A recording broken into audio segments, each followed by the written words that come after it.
It's your boy Pac-Man. We are back at it again with another video for you. Got green purple Dofi. If you guys are new here, go ahead and hit that subscribe button. We on the road to 1,000. Turn that notification bell, that way you never miss a beat. You know what I'm saying? So green purple Dofi today, piloted by me, of course, and we're playing against blue purple Croc. Now, you guys kind of know a little bit about green purple Dofi.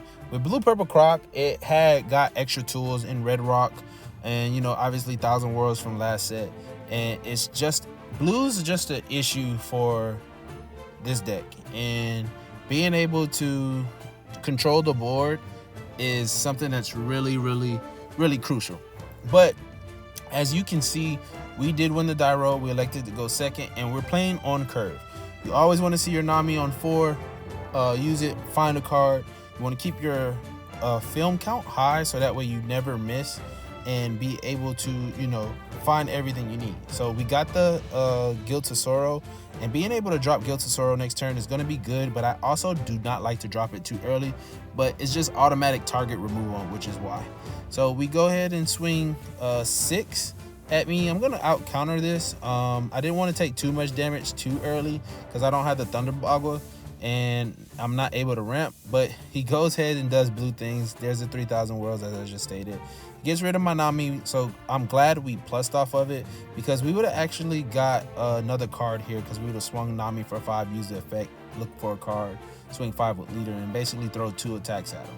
So instead of using that 1 Don that I had, I'll just throw a 6. Either he gives me a 2K or takes it. He takes the damage, and then we play Guild.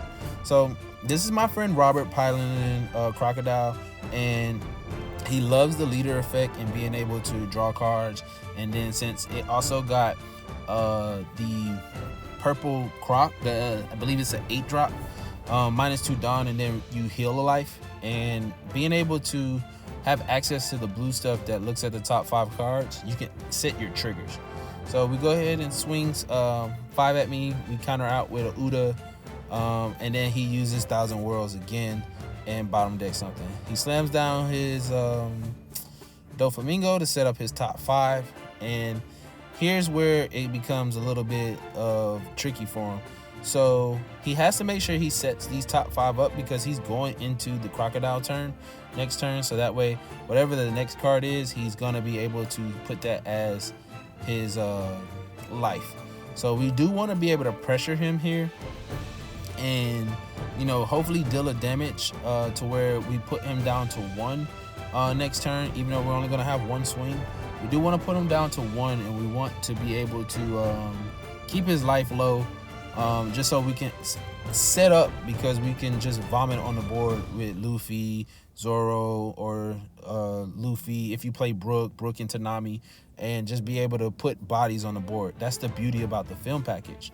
So he goes ahead and passes after putting the cards back on top, so I know he's gonna have something go here. So we swing 5, he takes it, and then we just drop 2 Zoros, because we know that the Croc, like I said, is coming down next turn, and we want to be able to push. He saw 2,000 world, 3,000, 2 of the 3,000 worlds, and hopefully he hasn't seen any more. I do believe he sees a red rock at some point, and I'm not sure if he either puts it, if that's the red rock, or he red rock something, but he does find these removal cards. And like I said, once you remove Dofi's board, it's hard for them to basically come back and being able to do things, because you got to find your Luffy's. Like, Luffy is a big thing, and him getting rid of my Nami basically stopped me from drawing cards.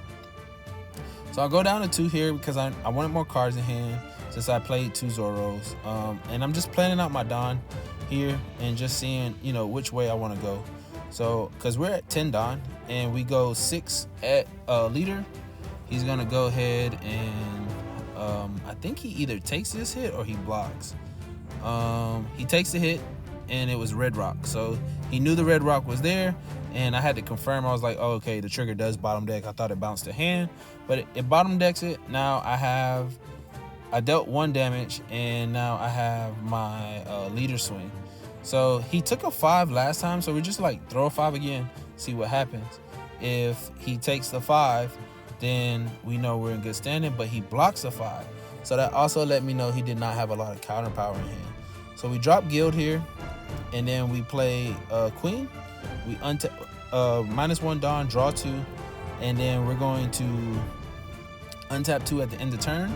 But remember, like I said, I have a love-hate relationship with Guild. Queen is also another one.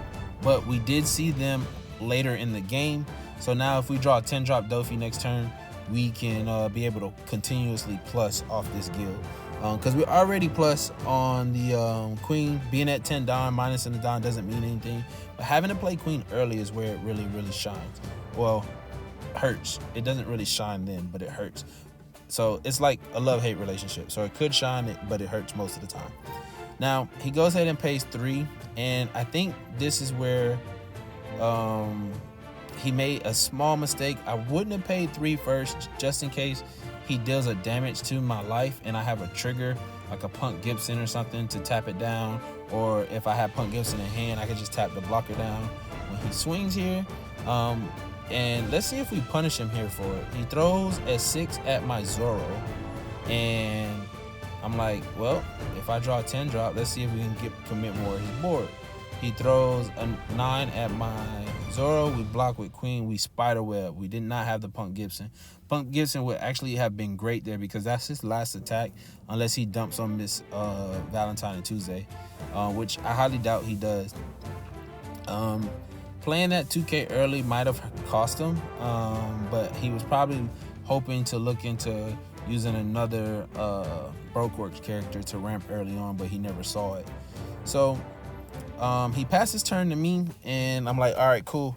We need to go ahead and press for life. We have two life. We can possibly see if we can go for a game here, or we could just play it safe and control board. So we tap down the Miss All Sunday. He goes ahead and we put a Dawn on Guilty Sword. We throw the 7 minus the 2 Dawn from playing Sugar, and we draw 2 cards. So he has a lot of Dawn up, so he can out counter probably everything here. He uses I believe that's Overheat, and bounces Sugar back to my hand. I tap 2 again, and I play the Sugar, and I tap down the other card, and I swing with my leader. So I'm like, all right, cool. If he's got Overheat in his hand, he probably has more event counters. So we just go ahead and clear board. We're gonna throw 7. I know the 7 is not at the Miss All Sunday. We're throwing it at his life because we want to put him in a situation to where he can't crocodile me again. Because if he crocodiles again and gets another life, then we're in trouble. But it looks like he does not have any other events. He uses the 3000 worlds here and bottom decks my Sugar. I probably would have kept that and used that to bottom deck the Queen. But knowing he's seeing all this removal, I'm like, forget it. We're just going to swing with this Queen, throw an 8. He uses Thunder Bagua, and I get another event out of his hand. So I drop Bart. Bart's going to tap itself down at the end of my turn and untap a film type. So we untap Guild because we want to be able to draw more cards since we're at 10 Dawn. That's the beauty about Guild that I like the most.